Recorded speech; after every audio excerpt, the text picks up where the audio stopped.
Monitoração do engenheiro de som. Seja bem-vindo ao 20º vídeo da série Produção de A a Z. A ideia aqui é falar sobre vários aspectos dentro da produção musical, para quem sabe dar um clique na sua cabeça, você dizer mesmo, tinha essa parte que eu não tinha pensado. Então a gente está no 20º vídeo, a gente tem 19 vídeos antes, assista que vale a pena, tá? Hoje eu quero falar sobre monitoração do engenheiro de som. Eu já fui censurado por algumas pessoas. O correto não é monitoração, o correto é monitoramento. E eu pesquisei e parece que os dois são corretos, tá? Então eu me sinto melhor falando monitoração. Se provarem para mim que é errado, eu paro de falar, mas por enquanto eu falo monitoração.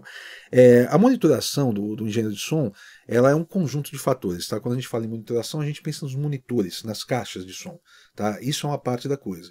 Outra coisa é a sala onde esses monitores estão, e a outra é a posição desses monitores em relação a essa sala e em relação a esse engenheiro de som. Tá? Essas três coisas combinam, são combinadas para fazer a monitoração do músico, tá? do engenheiro de som, desculpa. E o que acontece? A gente tem basicamente, vou falar primeiro dos monitores, tá? A gente tem basicamente monitores ativos e passivos. Tá? O monitor ativo é aquele que já tem a potência, o amplificador dentro dele. Tá? Esse é um monitor ativo. O monitor passivo é um monitor que você precisa usar uma potência externa e aí você manda o som para ele. Hoje a gente usa muito monitores ativos bem amplificados. O que é isso?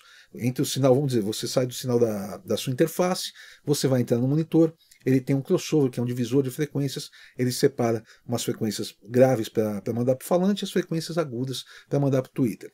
Essas frequências graves vão para uma potência que vai para o falante. Essas frequências agudas vão para uma potência que vai para o tweeter. Por isso que ele é bem amplificado. São dois amplificadores dentro dele. Tá?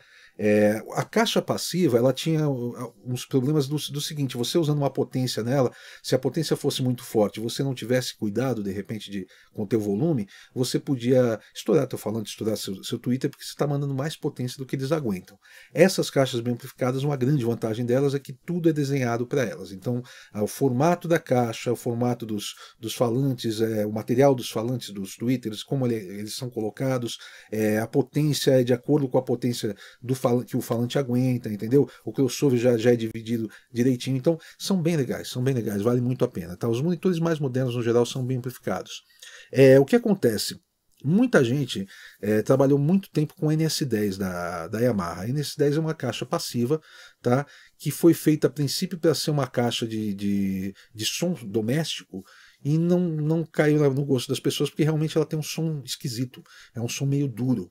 Tá? É difícil explicar, mas como ela não tem nenhum duto de ar, ela não tem um grave alongado, sabe? O grave dela parece que morre muito facilmente, e ela tem um agudo um pouquinho espirrado.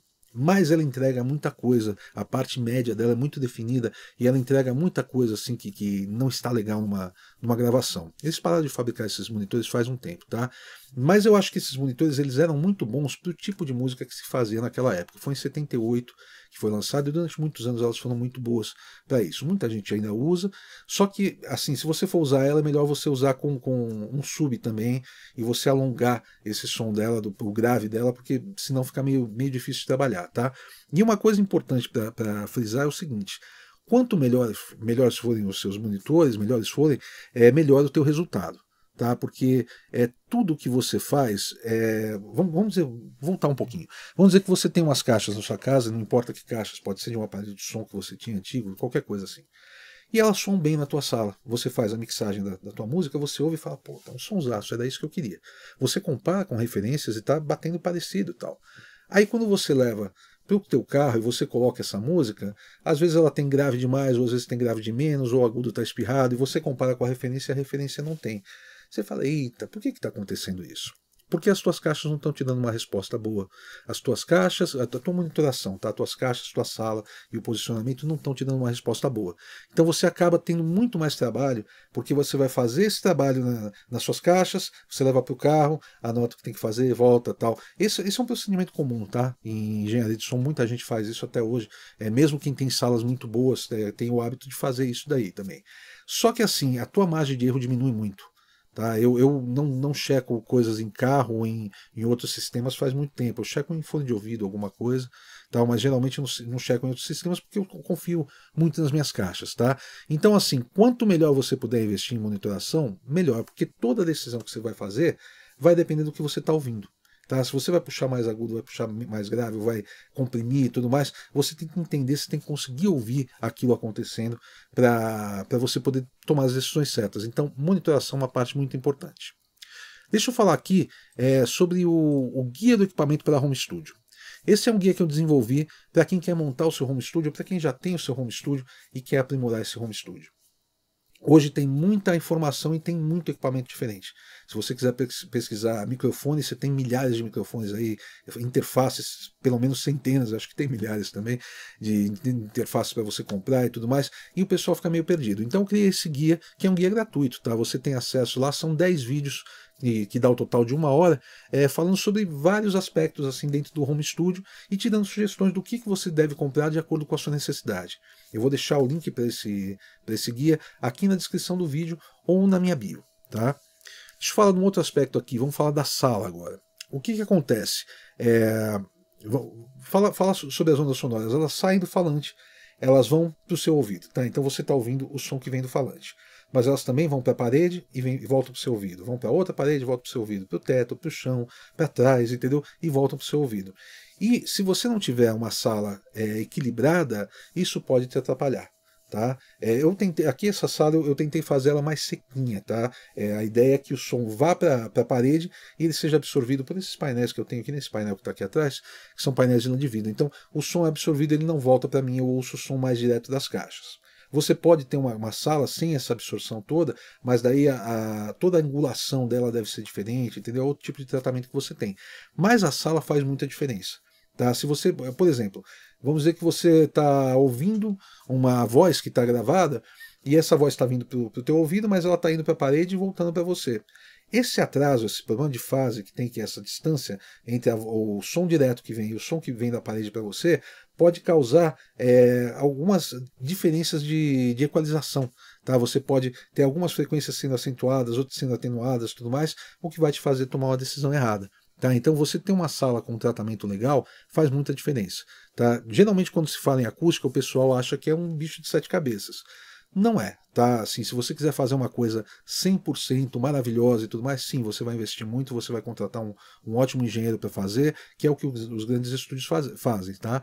Mas se você quiser fazer alguma coisa para melhorar a sua sala da sua casa, por exemplo, não é tão caro, tá? Eu tenho até um curso que chama Acústica para Home Studios, onde eu esmiuço isso e vale muito a pena, assim. Muita gente amigos que fizeram o estúdio, montaram tudo do jeito que eles achavam que era certo, depois eles pegaram meu curso e falaram, cara, eu gastei assim, tipo, 40 mil reais a mais do que eu deveria ter gasto, porque eu não tinha o conhecimento da coisa, eu tratei coisa que não precisava ser tratada, entendeu? Então, assim, esse conhecimento básico de acústica não é difícil de ter e não é difícil de aplicar, mesmo com coisas que você já tem em casa, de repente uma cortina, um colchão, alguma coisa assim, para você fazer aquela gambiarra e poder começar trabalhando, ou até para você já fazer alguma coisa mais séria, tá? Esse curso é bem legal nesse sentido.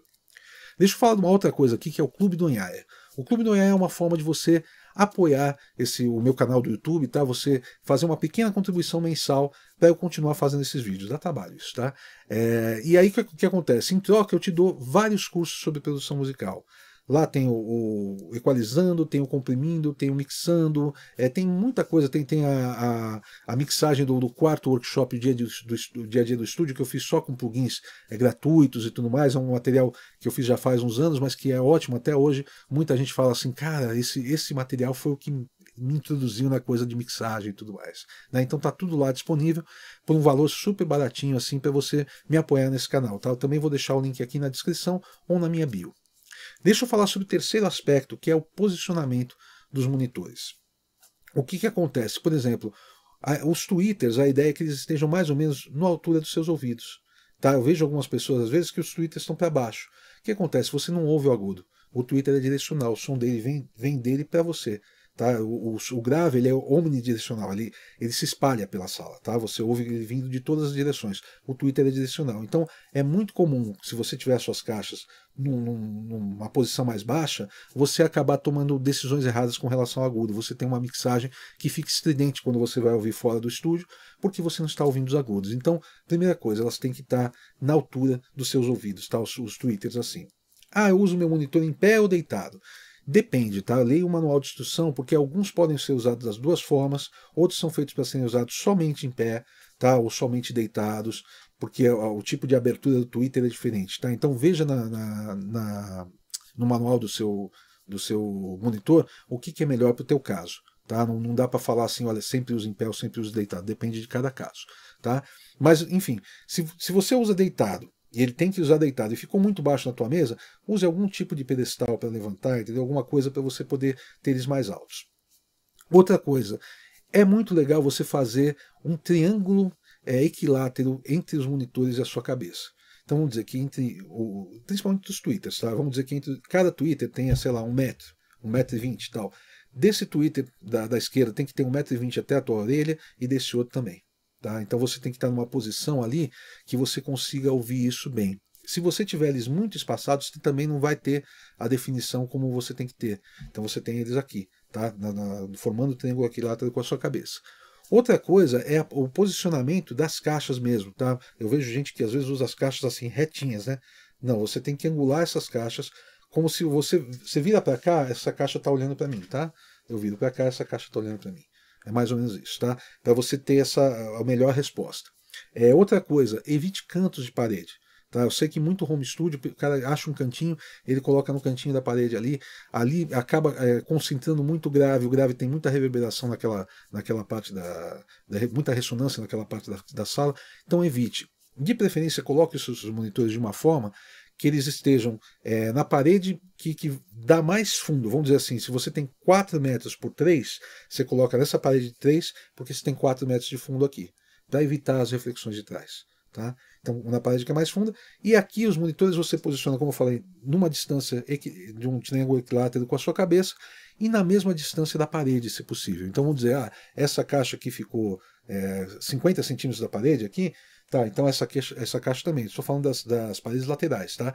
E das paredes do fundo também. Quanto eu preciso de espaço entre essas coisas também? Leia o manual do seu monitor. Eles falam sobre isso. Inclusive, eles falam que se você não tiver na sua sala o espaçamento, alguns deles têm umas chavinhas que você pode mudar, que ele muda um pouquinho a curva de equalização para você não se atrapalhar com isso. Tá? Então, essa parte toda é muito importante e pouca gente fala. Tá? Muita gente fala sobre microfone, sobre software, sobre interfaces e tal, e eu vejo pouca gente falando sobre a monitoração. Tá? Aqui é esse conjunto, como eu falei, as caixas, a sala e o posicionamento. Tá? Então, pesquise um pouco a respeito disso, vale bastante a pena, vai fazer muita diferença. Você vai colocar, se você fizesse esse posicionamento na sua sala, mesmo com as caixas que você já tem, e se você tiver o cuidado com esse tratamento acústico, você vai ouvir as coisas que você fez antes e vai dizer, eita, cara, olha aí, pegou. Entendeu? Tem coisa que eu não ouvi aqui. Tem distorções que eu não ouvia, tem compressão exagerada que eu não ouvia, entendeu? Tem estridências que eu não ouvia, tá? Então, tenha cuidado com isso, tá? Que faz muita diferença, mesmo, tá bom? Deixa eu falar só de mais uma coisa. Eu já falei do meu curso de acústica, eu tenho também um curso que chama Então Você Quer Gravar Sua Música, que esse é o curso que eu indico para todo mundo. Para quem está começando e para quem já está um pouco mais avançado, mas ainda não tem resultado. Tá? Quem não tem resultado e está avançado é porque aprendeu faltando algumas partes, teve umas lacunas, aprendeu isso, não aprendeu isso, aprendeu isso, não aprendeu isso. Quando chega no final, aquelas lacunas fazem a diferença. Tá? Então esse curso para preencher as lacunas é muito bom. Tá? Ele vai desde o começo, desde a escolha do equipamento, passa por gravação, edição, mixagem, masterização, fala até um pouco do lançamento nas plataformas digitais. Tá? Então ele está no meu site, eu vou deixar o link aqui na descrição ou na minha bio. Tá? E eu continuo dando consultorias, eu vou deixar um link aqui embaixo. Essas consultorias eu sempre indico para quem já está bem avançado. Tá? Você já faz o seu trabalho, você já tem um resultado que você gosta, mas está faltando chegar lá, está faltando um pouquinho para chegar lá, faça a consultoria. Tá? A consultoria de 1 hora online, onde eu vou ouvir o seu material, vou te dar dicas do que você pode melhorar, a gente vai conversar sobre a forma que você trabalha, etc. Tá? Para a gente melhorar o teu resultado, mas só para quem já está mais avançado. Às vezes umas pessoas que estão começando entram na consultoria 1 hora para quem está começando não faz diferença. Para quem já está mais avançado, 1 hora, às vezes, você dá 2 informações para o cara que muda a vida dele. Sem exagero, tá? Eu já me falaram isso, tá? Então eu vou deixar o link também aqui na descrição. Essa consultoria se trata pelo WhatsApp com o Bleno, meu assistente, tá? Então eu vou deixar o link aqui na descrição ou na minha bio. A gente se vê semana que vem. Valeu!